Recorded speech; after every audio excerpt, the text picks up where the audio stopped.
आपण जे रोज इतकं धावतोय, सगळं काही करतोय, ते स्वतःला छान वाटायसाठी करतोय का आपण दुसऱ्यांबरोबर रेस लावली म्हणून हे काम करतोय? थोडंसं रिलॅक्स राहून विचार केला पाहिजे. कारण आपण ज्या रेसमध्ये पळतोय ना, खरं तर आपल्याबरोबर पार्टिसिपेट घेण्यासाठी दुसरं कोणीच नाहीये. आपणच आपल्याबरोबर कॉम्पिटिटर आहोत, हे अगोदर आपण विचार केला पाहिजे. कारण कॉम्पिटिशन किलर्स कॉन्फिडन्स. आपण आपला कॉन्फिडन्स जो आहे ना हाय लेव्हलचा, तो दुसऱ्यांना पाहिल्याच्या नंतर स्वतःवर आपण स्वतःलाच ब्लेम करतोय, स्वतःवर डाऊट घेतोय. कारण आपल्याला असं वाटतं त्याची ग्रोथ जास्त आहे, ह्याची ग्रोथ जास्त आहे, मग माझीच होत नाही. ह्या सगळ्या गोंधळामुळे आपण जे छान डिसिप्लिनने काम करतो ना, त्याच्यात डिस्टर्ब होतो. कारण कॉम्पिटिशन जे आहे ना, ते दुसऱ्यांबरोबर राहून आपण जिंकणार नाहीयेत. आपण एक माइंडमध्ये आणलं पाहिजे. खरं तर जे आपण रेस लावली ना, ती फक्त स्वतःबरोबर.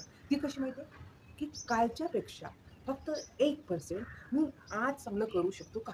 हा 1% आहे ना, तीच आहे स्पर्धा, बाकी काहीच नाहीये. मग आपण का बरं एवढं स्वतःला दुसऱ्यांची रेस पाहून कमी लेखतो, थोडा मूड डाऊन होतो. म्हणजे सगळ्यांबरोबर तसं होतं. आपण खूप छान फोकसने काम करायला लागतो आणि मग आपण दुसऱ्यांना पाहायला लागतो. अरे, आता तर आपण दुसऱ्यांनाही पाहतो, याचा स्टेटस, त्याचा स्टेटस.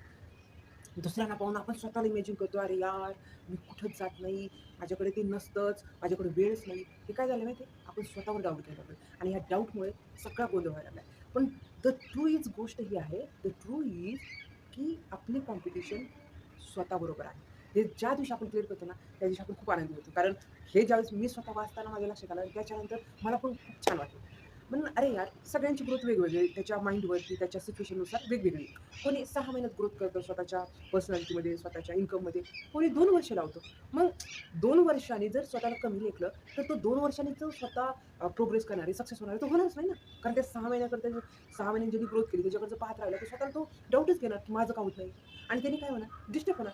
म्हणजे आपण एवढं सगळं घरची फॅमिली सांभाळतोय, सगळं काही हँडल करतोय, तरी पण आपण जर स्वतःला कमी लेखत असेल, तर आपण स्वतःवर डाऊटच घेतो आणि हा डाऊट घेणं म्हणजे काय? आपण खुशच नाहीये. तर प्लीज इथून पुढे असं करू नका. आपण एक स्टोरी पाहू, की एक जण आहे ना प्रॅक्टिस करत असतो, की मी 1 किलोमीटर कसा पळेन.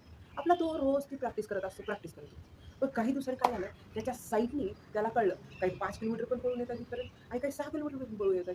मग तो दुसऱ्यांचा विचार करायला लागला, तर त्याची जी रेसमध्ये स्पीडमध्ये पळायची जी होती ना रनिंग, त्याच्यामध्ये कमीपणा आला. तो इकडं आणि इकडं पाहायला लागला. तो जे फोकसने पळत होता, त्याचं लक्ष 5 किलोमीटरवर आणि 6 किलोमीटर जो पळतो त्यांच्याकडे जायला लागला आणि बरोबर त्याची रेस हळू स्लो व्हायला लागली. हे त्याच्या ट्रेनरच्या लक्षात आलं, की अरे हा इतका फास्ट वेळेवर येऊन इतकं छान रनिंग करत होता, ह्याला काय झालं? ह्याची ग्रोथ का कमी झाली? मग जो रनिंग करत होता त्याच्याकडे आला आणि त्याच्या पाठीवर हात ठेवून सांगितलं, की "बाबा, तू ह्या 2-3 महिन्यापासून स्वतःला पाहतोय, की तू अगोदर काहीच पळत नव्हता. आता तुझी रनिंग छान फास्टमध्ये व्हायला लागली. तू त्याच्यात थकत नाहीये.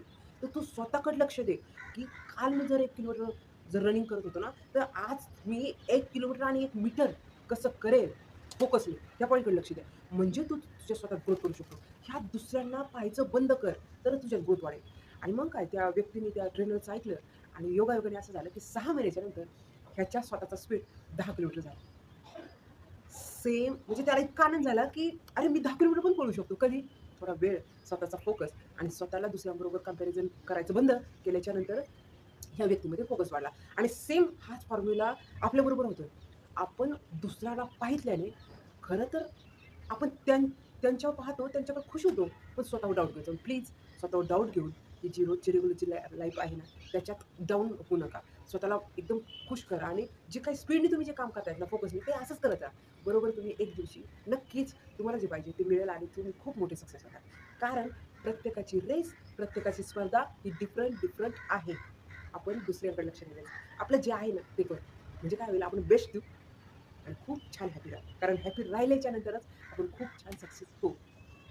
तर स्वतःबरोबर कॉम्पिटिशन लावायचं आणि स्वतःच विनर व्हायचं. बस एवढा एक सल्ला घ्या आणि खूप छान सक्सेस व्हा. तर वेळात वेळ काढून तुम्ही माझा व्हिडिओ ऐकला त्याच्याबद्दल खूप सारे धन्यवाद आणि असाच व्हिडिओ पाहत राहा, कमेंट करत राहा आणि असंच हॅपी राहा. थँक